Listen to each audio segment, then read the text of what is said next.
Hello there YouTube, it is your boy B3 back with another kicking action figure review. Today's review is over the McFarlane DC Universe Frost King Build-A-Figure from Justice League Endless Winter. Yeah, he would make a pretty good Frost Giant for like 3 3/4 inch Marvel figures too, by the way. Pretty neat. But yeah, Frost King. To build him, you have to get the Justice League, Endless Winter, Black Adam, Batman, Wonder Woman, and John Stewart Green Lantern figures, which I did. I got them all for like $10 a piece, and that's not including the coupons I used, so a couple of them were free. I think I spent like $15 to build the wave, honestly. Pretty good price, especially considering that this is not my favorite Build-A-Figure ever. Like, he looks nice standing on the shelf. You know I'm a sucker for, like, translucent parts on action figures. But, like, function-wise, he's really not my favorite. Like, he got a little up and down on the head, but barely any because of his long hair. The side-to-side is fine, but you do eventually hit his shoulders. Forward and back on the arm is fine, but it's real wobbly in there. He doesn't have... Like, it's the same kind of joint you see on the arms of other DC figures from McFarlane, but this cover isn't here. He doesn't have the cover. See? So it's just a bunch of blank space. That's very odd. Very odd.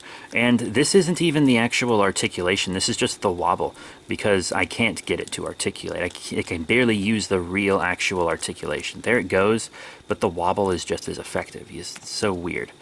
You got the elbow bend, which is real tight, and rotation on the elbow. The hands rotate and have a forward and back, which is fine. The torso, moves around like this. Whatever. Still a lot of hindrance with these shoulder pads. In and out on the legs, forward, back. Bit of a swivel there. Pretty cool. Oh no! I won't be editing that out because I think it's funny. Double bend on the knee. Probably be easier to just show you like this. Up and down on the foot. You also got an ankle pivot and his little toe beans. He doesn't get a stand or a card because he's a Build-A-Figure. Is this my first McFarlane Build-A-Figure? I think so. Is it? Maybe. But yeah, now I gotta put his leg back on, which I remember being a chore when I was doing it. And holy crap. Okay, so I get one on. I think it's because the cover, I can't really see what I'm doing really well on this guy. The one comes off and the other goes on. One goes on and the other comes off. That's... I hope that stays. But yeah, I can't really get him in a lot of dynamic poses because I can't do terribly much with his arms, sadly. But detail and paint-wise, I think he looks fine.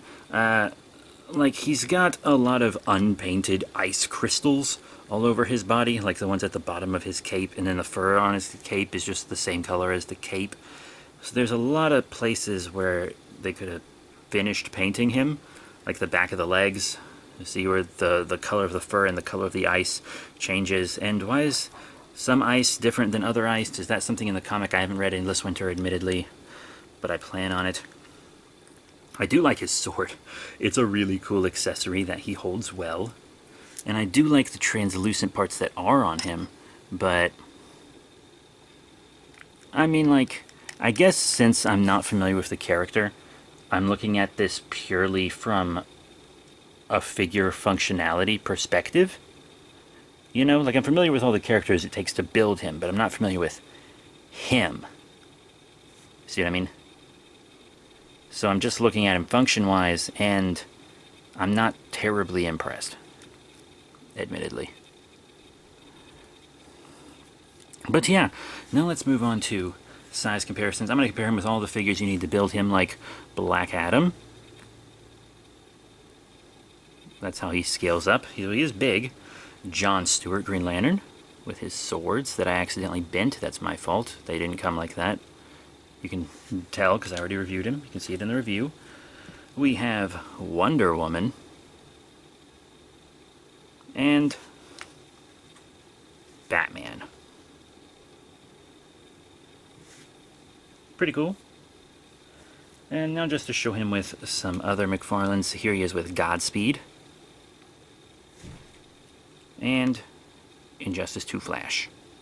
Now those figures I just showed him with I've reviewed. Here's one I have not reviewed next to him. This is the DC Direct DC Essentials Deceased Unkillables Red Hood.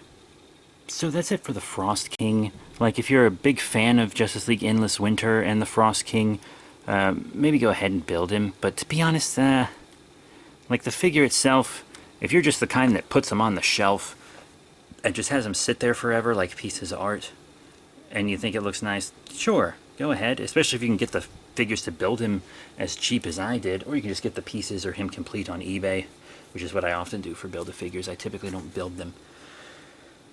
But I wanted all. I really didn't build him to get him. I built him because I liked all the figures required to build him. I typically get all the Black Adams and Green Lanterns I can, and then the Batman and Wonder Woman had great fits, and I've been wanting more Wonder Women, and once again they were all heavily discounted. So I was very happy to build him in those scenarios, but it's not something I would have gone out of my way to build otherwise. It's not my favorite Build-A-Figure from any franchise that I have. I'm just not hyped on him. I'm really not. He looks nice. He could look better, but he does look nice.